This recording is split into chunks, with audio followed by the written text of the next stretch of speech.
Hey, welcome back to Beyond the Ring Short Stories. This is Jeff Wells. Thank you for tuning in, and encourage you, if you want to find out more about Olympic ministry, what I call 17 days of Acts 1:8, all in one place, go check out our website at beyondtherings.net. And we also have Instagram and Facebook. You can follow us there. And encourage you to learn more about how God uses the Olympics as an incredible field for sharing the gospel with people literally from all over the world. You can find out more at beyondtherings.net.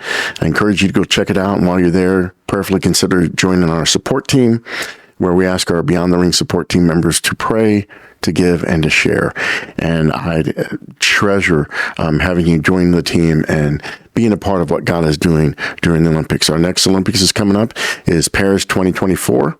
And so we appreciate your prayer and your support as we move forward to that great opportunity to make much of Jesus. Today, I want to talk to you about something we can all probably relate to, and that is the idea of the best laid plans often go awry. So going into the Winter Games of 2018, they were being hosted in Pyeongchang, South Korea, which is about 2 hours outside of Seoul, Korea.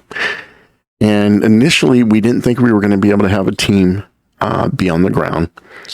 And in a pretty short order, within a very short amount of time before the Olympic Games actually started, another team member that I had ministered with International Sports Chaplains, contacted me. His name's Terry Veazey. Terry is an international evangelist, and he's like, Jeff, I want to go. I want to be there. I'm like, me too. He's like, well, I can stay in Holiday Inn because I've got points. I'm like, well, I'll find somewhere to stay. So we both ended up staying in Seoul and traveling. Our plan, we'd get on the speed train in Seoul, and we'd travel the 2 hours over to Pyeongchang. We would spend the day sharing and encountering people and engaging in gospel conversations, and then we'd take the 2-hour train ride back. And the plan was we will make the use of those 2 hours engaging in gospel conversations with people around us on the train. Well, my context for that was in Sydney 2000, we stayed about an hour and a half outside of Sydney, and we rode a train back and forth from where we were staying into the city center and near where the Olympic Games were being held in Sydney. And those trains were very free-flowing, people moving around, lots of conversations happening. And this was really before, obviously, 2000, the infiltration of cell phones into our daily lives.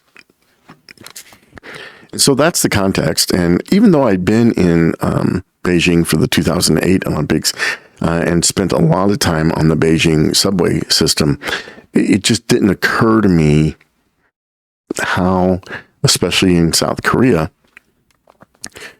they respected quiet on public transportation.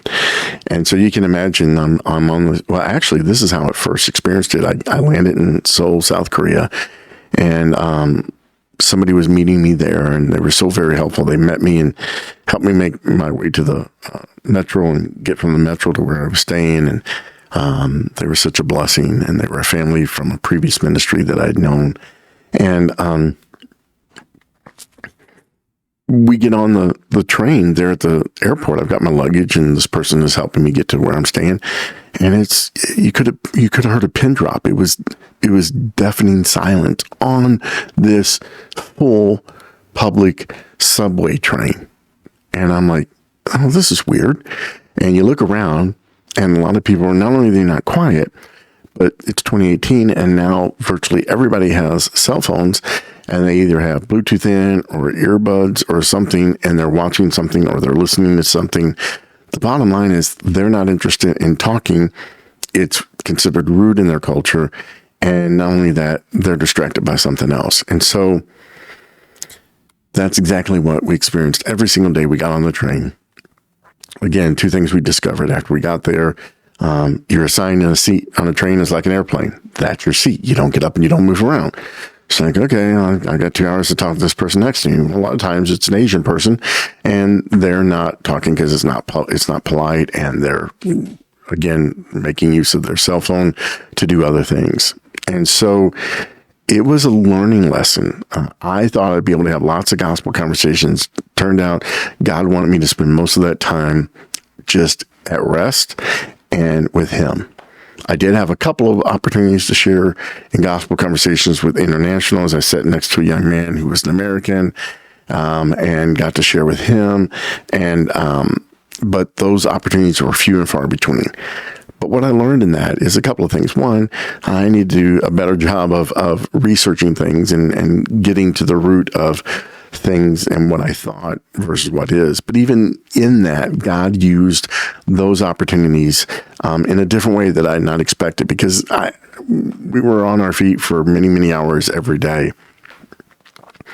having gospel conversations, walking to new locations, et cetera, et cetera. And so having that downtime was not wasted. But it certainly was a lesson in sometimes the best laid plans are not going to be executed the way you thought. So hopefully that'll be an encouragement to you today as you think about what you had planned for today and what God had planned for today. And as it goes sometimes radically different, I just encourage you to stay mindful of how God's at work in the midst of it. Thank you for, again, tuning in to today for this short story about Beyond the Rings and Olympic Ministry Outreach. Once again, I encourage you to go to beyondtherings.net, where you can learn more about the ministry, and you can prayerfully consider joining the support team where you can pray, give, and share. I am so grateful to have each and every one of you tuning in on a regular basis. I pray this has been a blessing to you. Until next time, see you then.